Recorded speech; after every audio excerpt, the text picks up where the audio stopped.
Sometimes dead is better. Over the weekend, I finished Pet Sematary by Stephen King, and I had a lot of expectations going into this.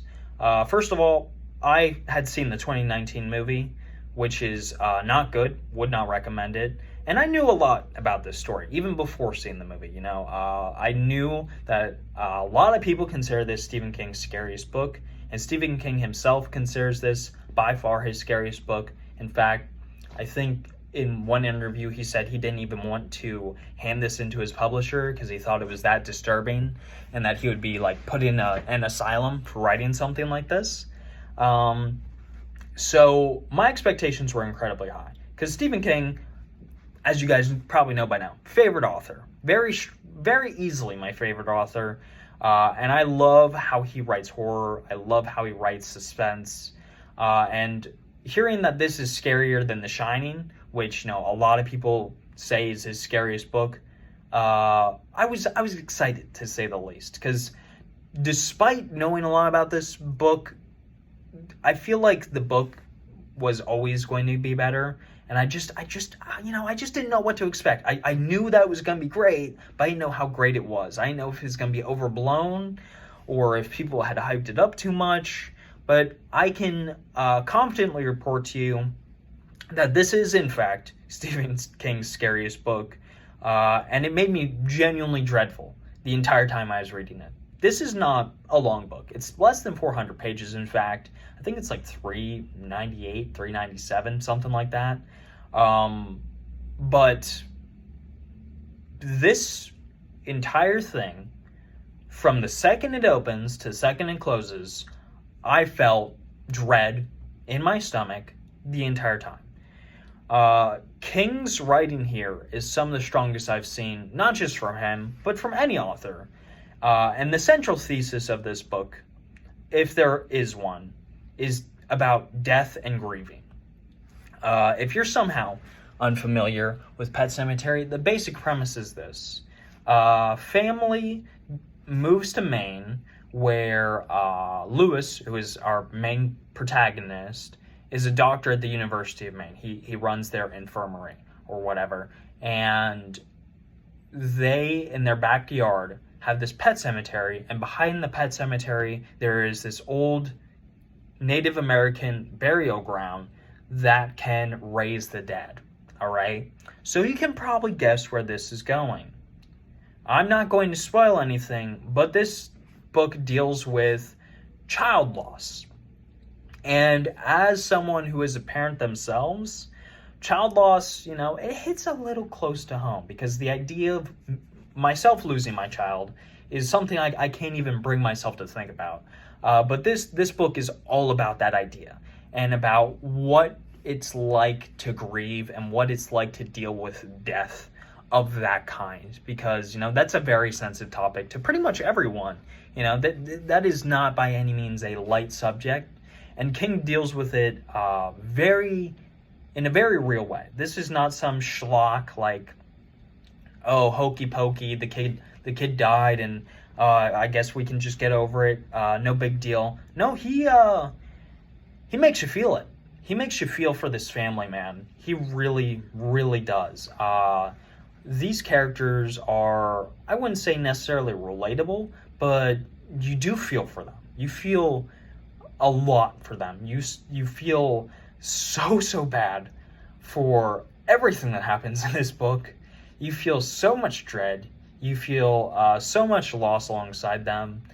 Honestly, I would say, trigger warning to this book. I don't give out a lot of trigger warnings to the books I read and review. There's been a few, I think. But this is one where I might say, if you're sensitive to death, child loss, grief, all of those things, trigger warning, because this book deals with it. And it deals with it in a very serious matter. I have no idea if Stephen King maybe lost a child or if he had friends who lost a child, but the way he writes about it makes me think that he at least knew someone, because it is very grounded. He goes through the burial process. He goes through what it's like to deal with horrible in-laws. He goes through what it's like to have those feelings as a parent and the kind of numb shock it goes through. And just all of that, man, he just deals with it. And then he adds another layer of this, like, supernatural suspense on top of it. And it's just like, this book has no joy in it. There are good, happy moments. There is some camaraderie here in the first, I'd say, third of this book. But once you get to part 2, it's over. It's over. I mean, you're going to be in for a miserable time. And I say that in a kind way, because that is obviously what King was going for. This is not like a happy book. This has no, like, sort of, but there's a little bit of joy at the end because good triumphed over evil, like you get in The Shining or like you get in It.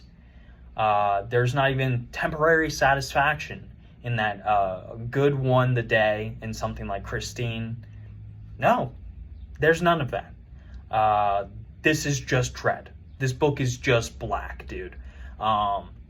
There is no, the grass is not greener on the other side. When you finish this, once you get to the epilogue, you'll see what I mean. But this ends on a pretty dreadful note, on a pretty dark note, and on a note that actually had me staying up that night thinking about it. Not because I was scared, because I really don't get scared anymore. I think I've been pretty desensitized to horror because I've been watching it so long and reading it so long.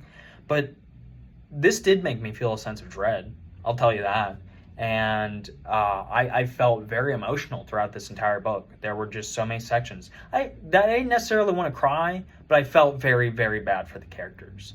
The atmosphere here is so dark, but so well written. This, again, it's just like, I think, honestly, if you're going to read a horror book, it should be this one. Like, if you can handle the subject, this should be the horror book you read, because I just don't know how you get better than this. This is just one of those books where, like, the entire time you're just thinking, please don't, please don't, please don't, please don't. Please be happier than I think it's going to be. And it just never lets up. I just, like, the characters are so well realized. The plot is great. It's a slow-paced book. It burns slowly, but that's what King is good at. He's very good at suspense and dread and making it last as long as possible. And just, I think the atmosphere here is some of his best. I think the writing here is incredible. Just right away, if you've read other Stephen King novels, you're going to read this and go, whoa, he like really cranked it up for this one. I mean, this is just some incredibly, incredibly strong writing. But yeah, this was great.